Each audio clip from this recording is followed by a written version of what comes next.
Well, after the presentations, I caught up with Richard Branson and John Borghetti.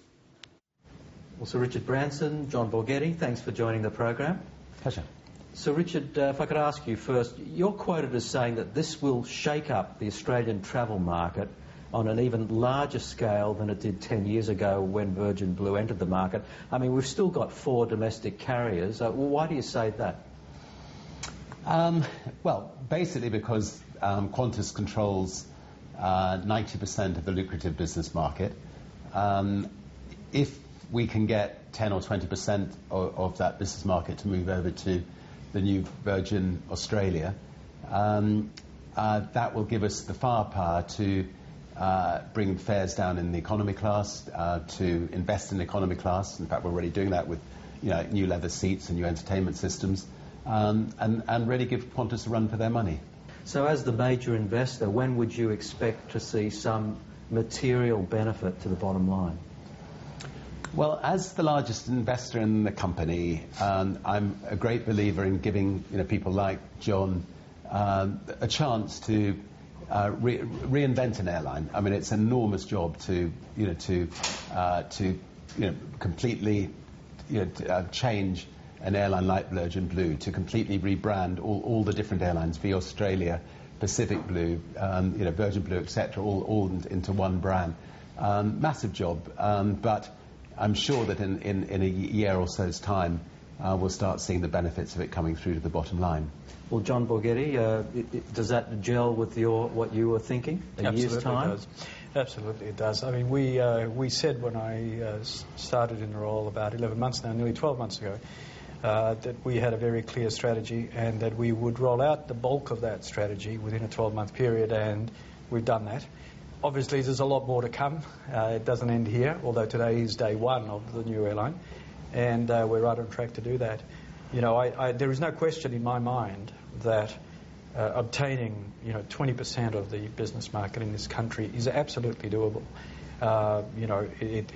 We're sitting at about 12% right now, and it's a task that we've set ourselves 2 years to achieve, and I'm hopeful that we'll achieve it even faster. So in 12 months' time, we should see evidence of an increase in market share in terms of the business market? I think what you should expect to see is that by the end of this calendar year, just about, in fact, probably close to 100% of the plan will be rolled out.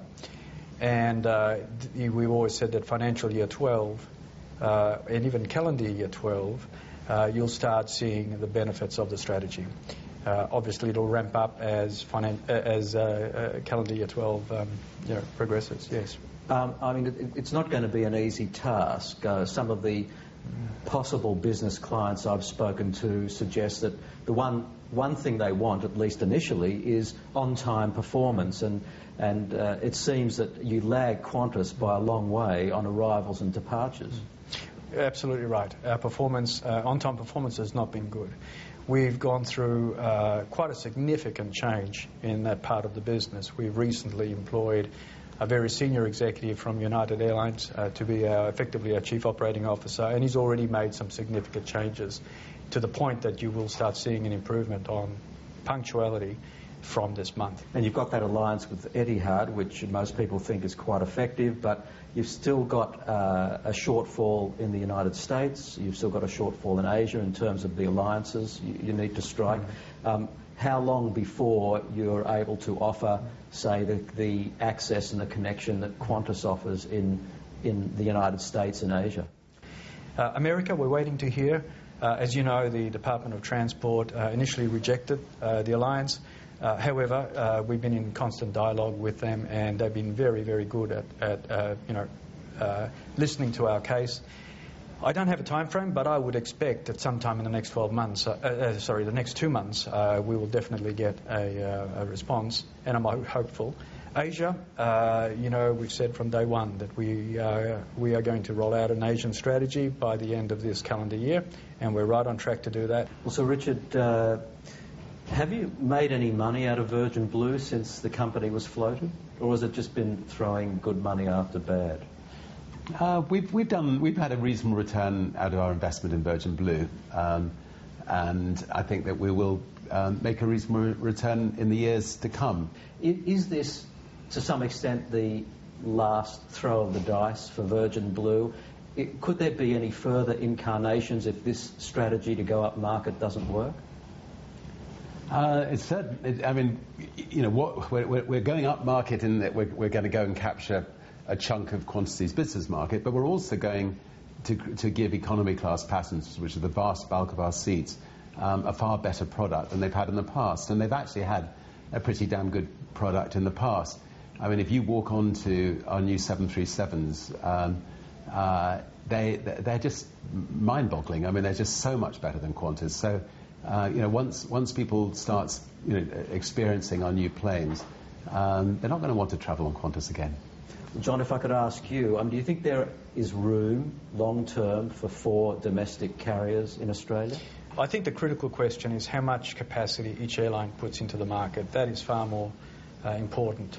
You know, I think, and your comments about attracting the corporate market and 20%, we have to remember that 20% is still lower than our capacity share in this country, which is almost 30%. So it's not an unreasonable target to aim for. And but look, I think whether it's 3 or 4 or 5 or 6 carriers, it really doesn't matter. It depends how much capacity they put into the market. Well, it may be modest, but is Qantas going to cede that market share to you easily without forcing increased costs on you? You know, it's only been one carrier with business class since Ansett stopped flying. That's a decade now. So I think breaking a monopoly is good. And I think from businesses, it's in their interest to see Virgin Australia doing well, because if we weren't to do well and Qantas, you know, keeps their monopoly, they've got no one to play off against them. You know, so with Virgin Australia doing well and Qantas getting their fair share as well, the business houses will benefit. They'll be able to play us off against each other, and they'll be able to save a lot of money. Well, as a consumer, I'll be looking at how that all unfolds with a lot of interest. Gentlemen, thanks for joining the program. Thank you very much. Look forward to seeing you Great up there. to see you.